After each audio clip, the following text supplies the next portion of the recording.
Hello everyone. Today we will be discussing another chapter of economics, that is money and credit. Now this chapter is a very contemporary based chapter, मतलब आप इससे बहुत easily relate कर सकते हो. हमारी day to day activities काफ़ी कुछ money और credit पे ही dependent है, right? तो हम money को as an medium of exchange कैसे देखते हैं, मनी का एवोल्यूशन कहाँ से हुआ और मनी क्यों एक्सेप्ट करी जाने लगी बाकी जगह पर and in our country as well, and how did it change the system completely, right? So we are going to start from some history of money that we have. आपने छोटी classes में पढ़ा होगा, इनिशियली जब हमारे पास medium of exchange money नहीं थी, उस टाइम पर क्या किया जाता था, उस टाइम पर गुड्स को गुड्स के साथ एक्सचेंज किया जाता था. Commodities were exchanged, right? Now this exchange of commodities is known as barter system and this has been prevalent since ancient times. ये जो सिस्टम था ये चला हुआ आ रहा था.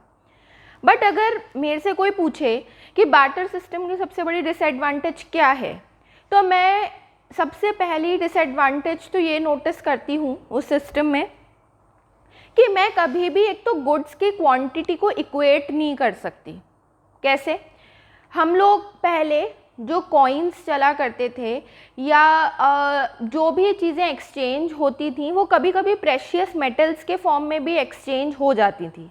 ठीक है, अब हम एक एग्जांपल लें कि मैंने अगर किसी से फॉर एग्जांपल 1 क्विंटल गेहूँ ख़रीदा है और मुझे उस 1 क्विंटल गेहूं की कीमत पता है कि कुछ लगभग 3-4 हज़ार रुपये के आसपास होगी. अब अगर मेरे को उस 3-4 हज़ार गेहूं के बदले में कोई एक बोरा भरकर सोने के सिक्के दे जाए तो क्या उसकी वैल्यू इक्वेट करी जा सकती है? नहीं. या फिर मुझे उसके बदले में किसी ने राइस का एक बैग पकड़ा दिया तो क्या गेहूं की कॉस्ट और राइस की कॉस्ट इक्विवेलेंट आएगी? Definitely there will be some lag और some difference in the price of the commodities, both the commodities, and they can not be equated at any cost. तो सबसे पहली तो हमारी मेजरिंग यूनिट में कमी होती है. दूसरी कमी ये है कि अगर मेरे को बार्टर सिस्टम फॉलो करना है, उस सिस्टम में मुझे एक ऐसा पर्सन ढूंढना होगा. I have to find, literally find that person who wants to buy my product first. Second, in return I want to buy that product which he is willing to exchange with me. तो अगर ऐसी situation हो जिसमें हमको compatible buyer ढूंढना है, buyer और seller ढूंढना है, तो this is such a big time consuming process and this leads to double coincidence of wants. इस सिचुएशन को हम डबल कोइंसिडेंस ऑफ वांट्स बोलते हैं, राइट?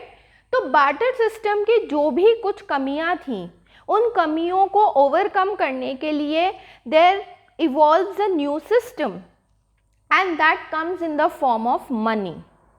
ठीक है, मनी का जो मीडियम है as an exchange for goods and services, ये टाइम एंड अगेन बदलता गया है. विद टाइम इवॉल्व हुआ है, विद टाइम चेंज हुआ है.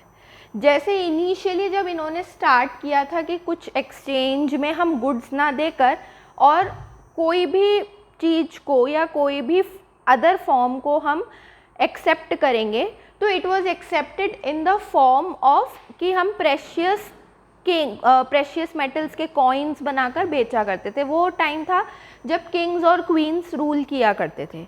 जिस टाइम पर जो कॉइन्स चलते थे वो कॉइन्स एक्चुअली प्रेशियस मेटल्स के होते थे, gold, silver, copper and at times alloy. ठीक है, विद टाइम जब पता लगा कि भाई गोल्ड और सिल्वर जो है वो कंट्री से ड्रेन हो रहा है इन the form of coins, so this system changed. ये सिस्टम को चेंज किया गया और अलग अलग फॉर्म्स ऑफ मनी इवॉल्व करे गए. तो ये जो डिफरेंट फॉर्म्स हैं, ये डिफरेंट फॉर्म्स हमारे पास कहाँ से आते हैं? ये डिफरेंट फॉर्म्स आते हैं कि जब paper currency, coins and in the modern times हम बहुत सारे ट्रांजैक्शंस जो हैं वो तो पेपरलेस करते हैं. ठीक है, चेक बना, उसके बाद we are now dependent upon internet banking. हम लोग पूरा का पूरा अपने ट्रांजैक्शन फ़ोन पर ही सेटल कर लेते हैं. That is because of the technological boon that we have. तो बैंकिंग सिस्टम ओवर टाइम बहुत हद तक चेंज हुआ, बहुत हद तक इवॉल्व हुआ and this led to creation of this system. तो हमारा जो इंट्रोडक्शन है, हमारा इंट्रोडक्शन स्टार्ट होता है that what this money is acting as. तो this money is acting as a medium of exchange for goods and services. Any person who is holding money can easily buy any commodity or service that he or she might want. All the goods and services are bought and sold with the use of money. Important. Concept of money recent phenomena नहीं है. It has transformed from a medium of exchange to an important intermediate, right? इससे पहले हम किस system पर rely करते थे? हम बार्टर सिस्टम पर रिलाय करते थे, जो मैंने आपसे अभी डिस्कस किया। And barter system led to the problem of double coincidence of wants. तो to solve this problem money was introduce. Now let's come to the definition कि डबल कोइंसिडेंस ऑफ वॉन्ट्स क्या होता है। Again an important definition for you, this is a very important definition कि double coincidence of wants का मतलब है both the parties, exchange seller or buyer, both have to agree to sell and buy each other's commodity. एक disadvantage that this process is a very time consuming process. सबसे बड़ी disadvantage है इसकी कि ये बहुत ज़्यादा time consuming process है। बार्टर सिस्टम में गुड्स को डायरेक्टली एक्सचेंज किया जाता था without the use of money. Double coincidence of wants is definitely an essential feature. एक ऐसी इकोनॉमी जहाँ पर मनी काम में ली जाती है, इट इज़ एन इंटरमीडिएट और in between step which can not be eliminated eight any cost, right? Now how this acts as an medium of exchange? Since money, important definition again, ये important है क्योंकि money एक intermediate की तरह से accepted है, it is called as an medium of exchange, right? ये चीज़ें हम ऑलरेडी कवर कर चुके हैं। It is acting as an intermediatory for the goods and services, क्योंकि हम जो चीज़ खरीदते हैं उसके बदले में पैसा ही देते हैं। इसका basis of time and place, इसका जो फंक्शन है, one of the important functions कि ट्रांजैक्शंस को सेटल करने के लिए टाइम और place, both the things are important. Seller of the good need not sell his goods at a particular time and place and buy goods of the same value as well. ज़रूरी नहीं है कि ये दोनों चीज़ें एक ही जगह पर सेटल हो जाएं, ठीक है? मनी से आपका मल्टीलैटरल ट्रेड जो है ये स्टार्ट हुआ है। अब मल्टीलैटरल ट्रेड का मतलब क्या है? मल्टीलैटरल ट्रेड से हम यहाँ पर रेफ़र कर रहे हैं कि अगर हम चाहें तो इस पैसे से, मनी से ही हम वेरियस प्लेसेस पर इजीली ट्रेड कर सकते हैं। This won't create any hurdle, कोई हर्डल क्रिएट नहीं करेगा। Rather since it is acceptable by all the people, तो we can easily facilitate trade with the help of money, right? हमें economic freedom भी मिलती है अगर हमारे हाथ में ये पैसा होगा तो, ठीक? Yes, now we come to how does this money is playing an important role in the economy. Money का सबसे बड़ा इंडिस्पेंसिबल रोल जो है, that is at every step of life you need money, ठीक है? घर के अंदर बैठे हों या घर से हम जैसे ही बाहर निकलें, हमारे पास जेब में पैसा होना चाहिए। तो सबसे बड़ा इंडिस्पेंसिबल पार्ट तो है जिसको हम एलिमिनेट कर ही नहीं सकते and is required by each and every one irrespective of rich और poor. Richer wants more money, poor wants to settle his life with the limited money. The difference is this, but at every step you require it. It is facilitating the exchange of goods and services. It is promoting the exchange of goods and services in any form. You need money for fulfilling all your needs and requirements. Without that, आज के time में हमसे कोई barter system में exchange नहीं कर रहा. हमको हर स्टेप पर अपनी नीड को, रिक्वायरमेंट को पूरा करने के लिए पैसों की ज़रूरत है.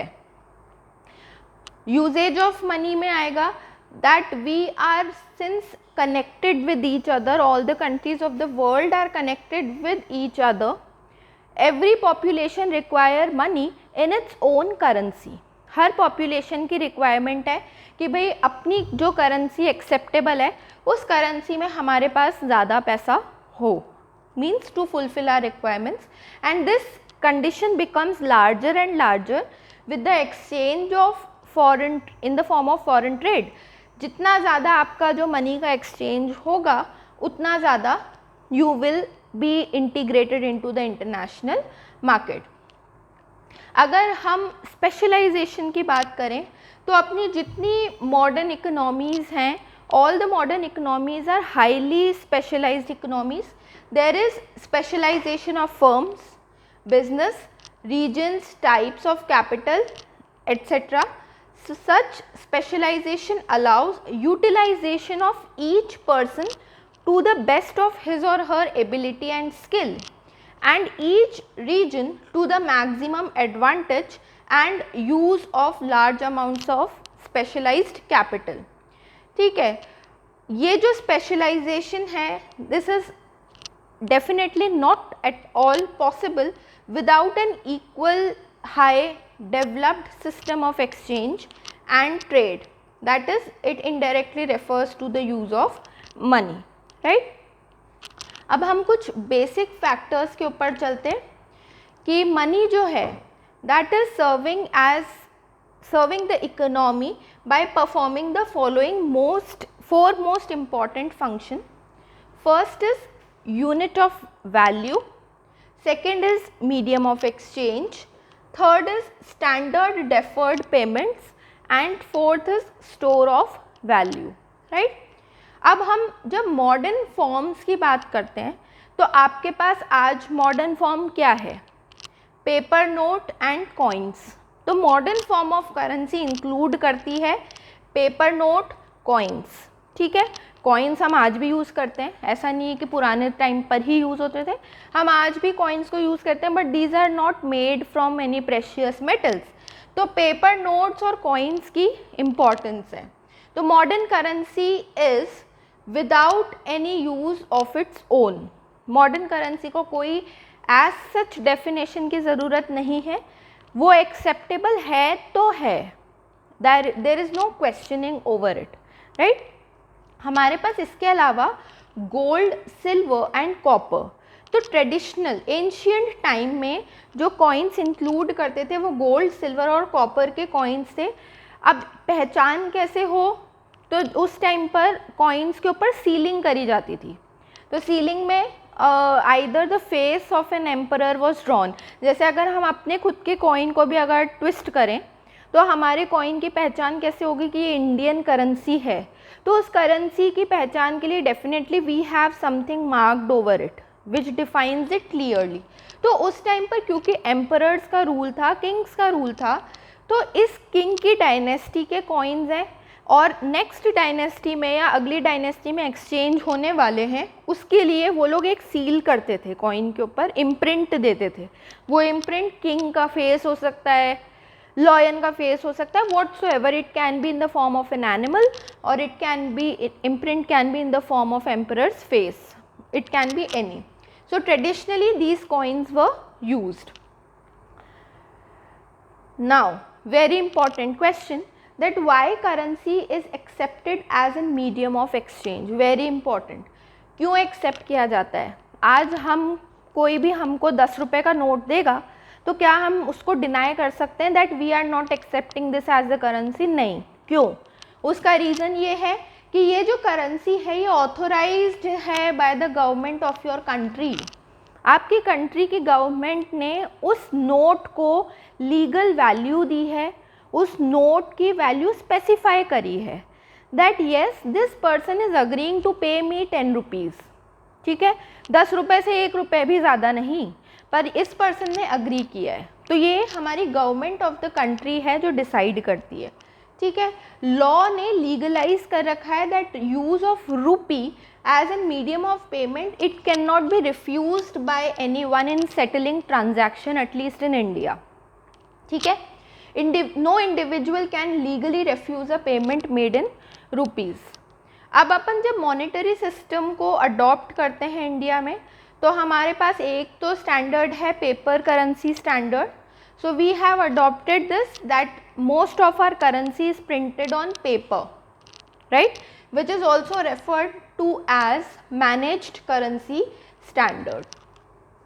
अपने यहाँ जितनी हाई डिनोमिनेशन की करेंसी है उसके सिक्के नहीं चलते. 2000 का सिक्का नहीं है, 2000 का नोट है तो है, यानी कि हायर डिनोमिनेशंस में जितनी भी चीज़ें प्रिंट हो रही हैं मनी के फॉर्म में, वो सब पेपर करेंसी के फॉर्म में ही प्रिंट हो रही हैं. सिक्के तुम्हें 10 रुपये तक मिल जाएंगे, 1, 2, 5, 10. इससे ऊपर you won't find any coin.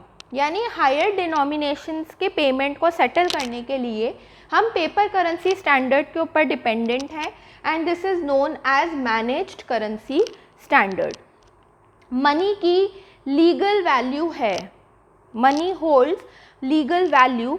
So it is the monetary standard means that standard money used and the standard referred to legal money, जिसमें गवर्नमेंट डिस्चार्ज कर रही है अपनी ऑब्लिगेशंस को.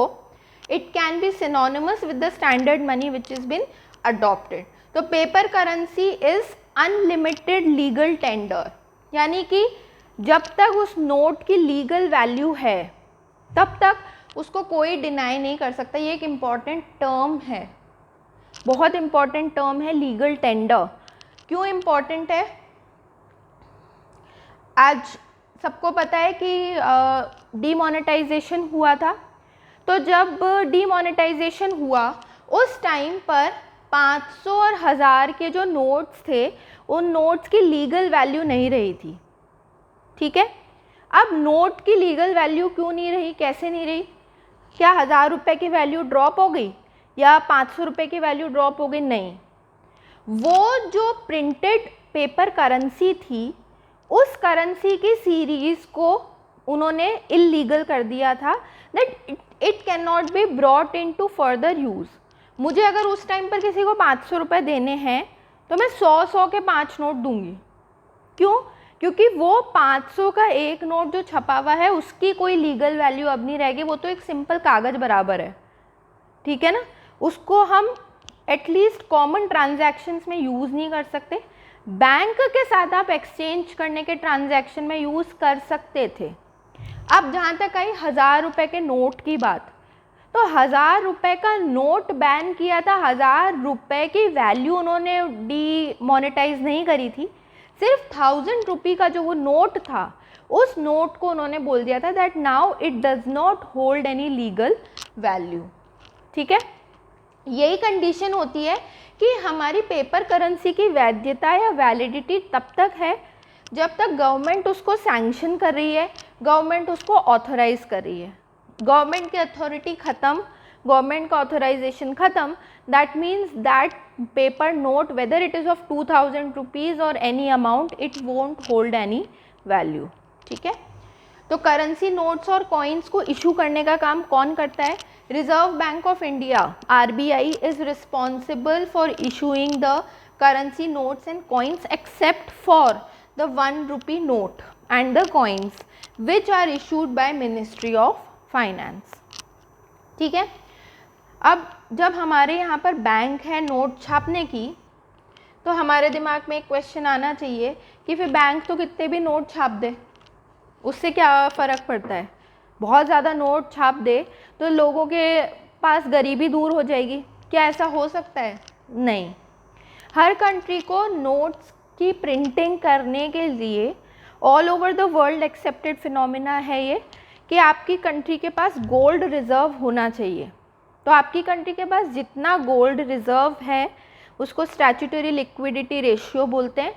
आपकी कंट्री के पास जितना गोल्ड है रिज़र्व में उसकी वैल्यू बराबर वो नोट्स प्रिंट कर सकती है, उससे ज़्यादा नहीं. उससे ज़्यादा नोट अगर प्रिंट करे जाएंगे तो वो जाली नोट होते हैं. ठीक है, नकली नोट में काउंट होते हैं. That is not currency. ठीक है, आगे बढ़ते हैं. जो अपनी बैंकिंग सिस्टम है, जो अपना बैंकिंग सिस्टम है, the system governing note issue is the minimum reserve system, which means that we have to keep a reserve of 200 crore and the central bank is permitted to, इतना amount का gold तो होना ही चाहिए, worth इतनी तो होनी ही चाहिए 200 करोड़, ठीक है. Then it will issue the then it can issue the printing of notes, right. आज के टाइम पर हम एक चीज़ और प्रेफर करते हैं कि हम लोग जो भी चीज़ को अर्न कर रहे हैं वो मोस्टली हमारे पास बैंक अकाउंट में आती है, राइट. तो हम लोग बेसिकली अपना जितना एक्स्ट्रा मनी है अपार्ट फ्रॉम आवर एक्सपेंडिचर, हम उस मनी को बैंक में डिपॉजिट कर सकते हैं, ठीक है. उस मनी को बैंक में डिपॉजिट किया जा सकता है by opening a bank account in your name. तो बैंक जो है that will accept the deposit and will also pay you an interest on that deposit. Bank आपको उस डिपॉजिट के ऊपर इंटरेस्ट भी पे करती है, राइट. इस तरीके से लोगों के जो पैसा है वो सेफ है बैंक के पास and also additionally you are earning an interest. लोगों के पास ये प्रोविज़न है कि आपने अगर एक बार पैसा डिपॉजिट कर दिया तो क्या आप विड्रॉ नहीं कर सकते? Yes of course you can, any time you wish to. आप अपना सारा का सारा पैसा बैंक से विड्रॉ कर सकते हो, बैंक कैन नॉट डिनाई, क्योंकि ये डिपॉजिट बैंक अकाउंट में कभी भी विड्रॉ करे जा सकते हैं. इसीलिए इन डिपॉजिट्स को डिमांड डिपॉजिट्स बोला जाता है, since they can be withdrawn at any point on your demand, customers demand. That is why these are known as demand deposits, ठीक है. बैंक एक फैसिलिटी आपको और प्रोवाइड करता है कैशलेस ट्रांजैक्शंस को सेटल करने के लिए in the form of cheque. Cheque के फॉर्म में ये जो फैसिलिटी है ये आपको प्रोवाइडेड है, ठीक. अब यहाँ पर अपने पास चेक का स्ट्रक्चर नहीं दिया हुआ, बट आपसे कई बार चेक का स्ट्रक्चर पूछ लिया जाता है, ठीक. तो मैं यहाँ पर एक ब्लैंक स्पेस पर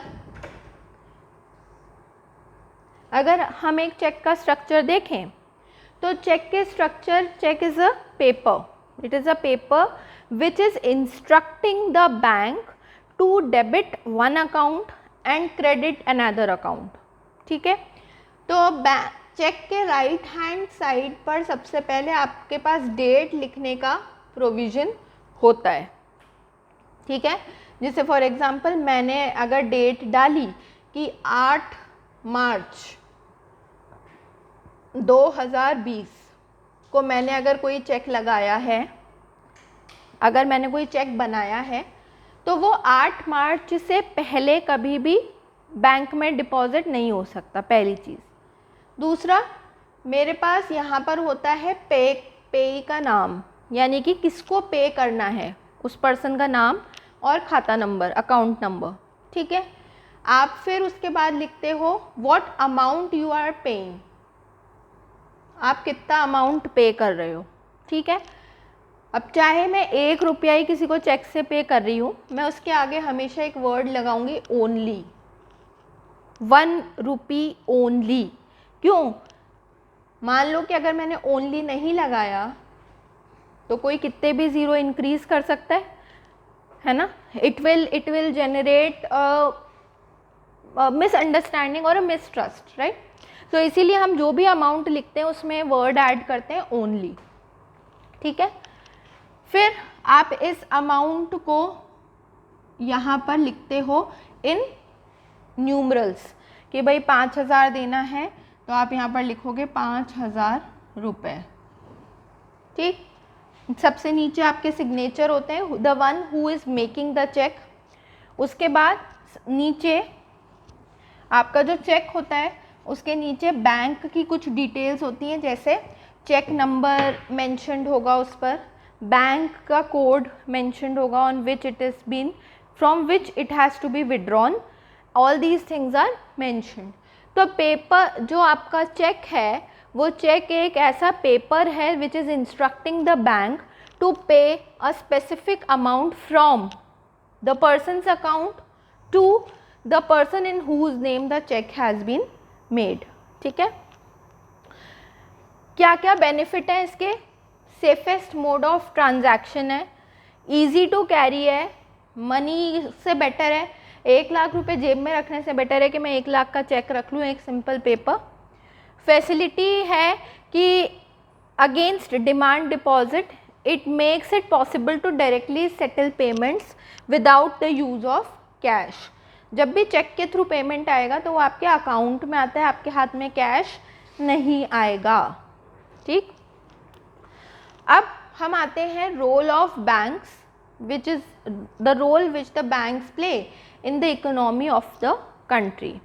तो बैंक का सबसे बड़ा रोल है that they are keeping a safe custody by making use of the money, making the people's money safe by accepting them in the form of deposits, and otherwise people might become an easy prey to thieves or robber। ठीक है, income of the depositor, जो भी लोग deposit करते हैं mostly लोगों की income deposit होती है बैंक्स में, सो लोगों को उसके ऊपर बेनिफिट मिल रहा है इन the form of interest, thus this add to the income of the depositor. Many families are surviving only on bank interest. Yes, so we were discussing कि बैंक्स जो हैं वो मीडिएट करने का काम कैसे करते हैं। तो बैंक, आप जो भी चीज़, जो भी अमाउंट डिपॉजिट करते हो उसका 20% अपने पास सेफ रखती है, that when ever you want you can withdraw. कोई भी जना तब भी आ सकता है कि आपने लोन तो दे रखा है बट फिर भी हमें अपना पूरा पैसा विड्रॉ करना है, and since only that money is in rotation, तो बैंक उसका 20% सेफ रखती है, और 20% के बाद the rest of the remaining amount is given in the form of loan. तो हम लोग जब बैंक से लोन लेते हैं तो उसकी सबसे बड़ी एडवांटेज ये है, ये वैसे अदरवाइज़ आपको और सेक्टर्स के थ्रू भी पढ़ाया जाता है, बट आपको चीप लोन्स मिलते हैं, that is the rate of interest is lowest. जो आपका बैंक लोन को जो चुकाना है उसके ऊपर आपको कुछ इंटरेस्ट देना पड़ता है, तो सबसे कम रेट ऑफ इंटरेस्ट है बैंक्स की, इसीलिए people are preferring to avail loans. आप एग्रीकल्चर के लिए भी लोन ले सकते हो, it is given to the farmers who can increase their production by bringing new farm implements and make better arrangement for irrigation of their fields, right? Also the bank is given cheap loan to the industrialist। Bank जो है वो country की economy को boost करने का काम कर रहा है by providing cheap loan to the industrialist, and it is the backbone of country's trade also. Banks are employing a large number of people because they solve the problem. It is also enhancing or it is also solving the problem of employment। ठीक है, ये एक flow chart के through समझाया हुआ है कि loan की फैसिलिटी कैसे होती है। जब आप कोई चीज़ डिपॉजिट करते हो तो people are depositing it in the bank, right.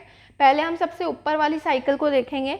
आपने डिपॉजिट किया, डिपॉजिट बैंक में किया, पीपल टेक लोन्स, और ये जो लोन ले रहे हैं ये कौन है? बोरोवर्स हैं। ठीक है, उल्टी चेन चलाते हैं। जो बोरोवर्स हैं उनको जो बैंक को पैसा पे करना है वो प्रिंसिपल अमाउंट से तो ज़्यादा ही होगा। ठीक है, चाहे 6% इंटरेस्ट रेट पे लिया हो, चाहे 7 पे लिया हो, whatsoever may be the condition, people have to repay that money in the form of with interest। ठीक है, बैंक के पास ये वाला पैसा आ गया, बैंक ने अपने पास रखा, बैंक इस पैसे में से ही people will make withdrawal.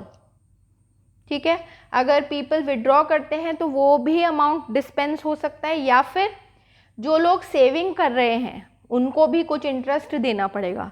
So this goes with the depositor. तो ये एक फ्लो चार्ट है which explains how this money is been used from the depositors to the borrowers, how this is rotated।